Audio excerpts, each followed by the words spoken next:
አማኞች ሰዎችን መራገም የሌለብንን በጣም አጭር 3 ምክንያቶች ልንገራችሁ። የመጀመሪያው ምክንያት የተቀበልነው መንፈስ ተራጋሚ መንፈስ ስላይደለ።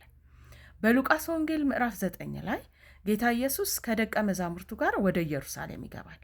ከዛ በዛ ያሉት ሕዝብ ኢየሱስን ተቃወሙት፣ አልተቀበሉትም፣ አልፈለጉትም። ከዛ ደቀ መዛሙርቱ በጣም ይናደዱና እንደ ኤልያስ ከሰማይ እሳት ወርዳ እንድትበላቸው እንዘዝ ይሉታል። ከዛ እናንተ እንደዚህ አይነት ተራጋሚ ክፉ መንፈስ አልተቀበላችሁም። ከዛ እሱ የመጣበትን ምክንያት ይነግራቸዋል። እሱ የመጣው የሰው ልጆችን ለማዳን ነው እንጂ ለማጥፋት እንዳልሆነ። ስለዚህ እናንተም ውስጥ ያለው የእግዚአብሔር መንፈስ ሰዎችን እንዲድኑ የሚረዳ ከክፋት መንገድ የሚመልስ መልካምን የሚናገር የሚባርክ እንጂ ሰዎች እንዲጠፉ የሚራገም መንፈስ እንዳልሆነ ያስተምራቸዋል። ሌላ ሁለተኛው ምክንያት እግዚአብሔር አባታችንን እንድንመስል፣ ይህንንም በማቴዎስ ወንጌል ምዕራፍ 5 ላይ ጌታ ኢየሱስ እያስተማረ የተራራው ስብከት የሚባለው እዛ ላይ እያስተማረ ክፉን በክፉ መመለስ እንደሌለባቸው ሲናገር ይህንን የሚያደርጉት የእግዚአብሔር ልጆች እንዲባሉ ወይንም እግዚአብሔርን እንዲመስሉ። ልጅ ማንን ይመስላል? አባቱን። እግዚአብሔር ምን አይነት አባት ነው? ለሁሉ ፀሐይንም ዝናብንም የሚሰጥ ነው። እነዚህ 2 ነገሮች ሰዎች በምድር ላይ እንዲኖሩ በጣም የሚጠቅሙ የሚያስፈልጉ ነገሮች ናቸው። እነዚህን ነገሮች እግዚአብሔር ለሚያመልኩት፣ ለሚወዱት፣ ለሚፈልጉት ብቻ አድልቶ አልሰጠም። ለሚራገሙት፣ ለማይፈልጉት፣ ለሚሰድቡት፣ ለማይከተሉት፣ እግዚአብሔር የለም ብለው ለሚክዱት ለነሱ እንኳን እግዚአብሔር ፀሐይን ያወጣል፣ ዝናብን ያዘንብላቸዋል።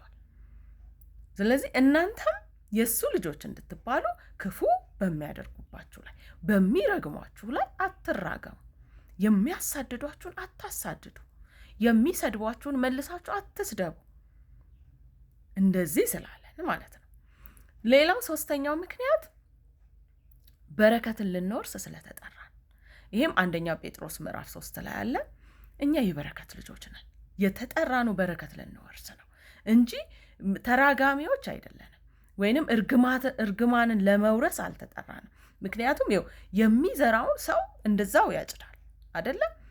እኛ የተጠራኑ በረከትን ለመውረስ ነው። በረከትን እንዘራለን፣ በረከትን እንናገራለን። እዚህም ክፍል ላይ ክፉን በክፉ እንዳይመልሱ ሲያስተምራቸው ነው። እና እግዚአብሔር ይባረክ። በአዲስ ኪዳን ላይ ሰዎች ክፉን በክፉ እንዲመልሱ በፍጹም አያስተምርም።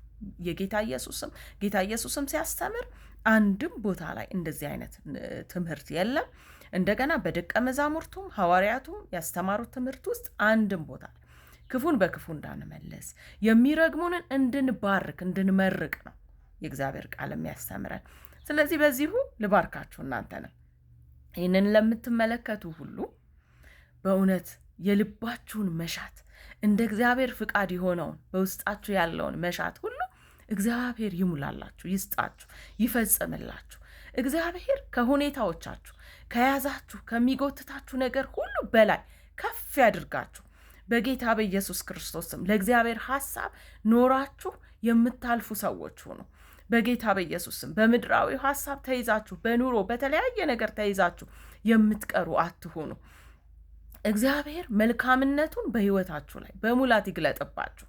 በጌታ በኢየሱስ ክርስቶስም ከእግዚአብሔር መልካም ነገሮች ሁሉ አትጉደሉ። እግዚአብሔር መልካም ካላቸው ነገሮች በሙሉ በኢየሱስ ስም አትጉደሉ።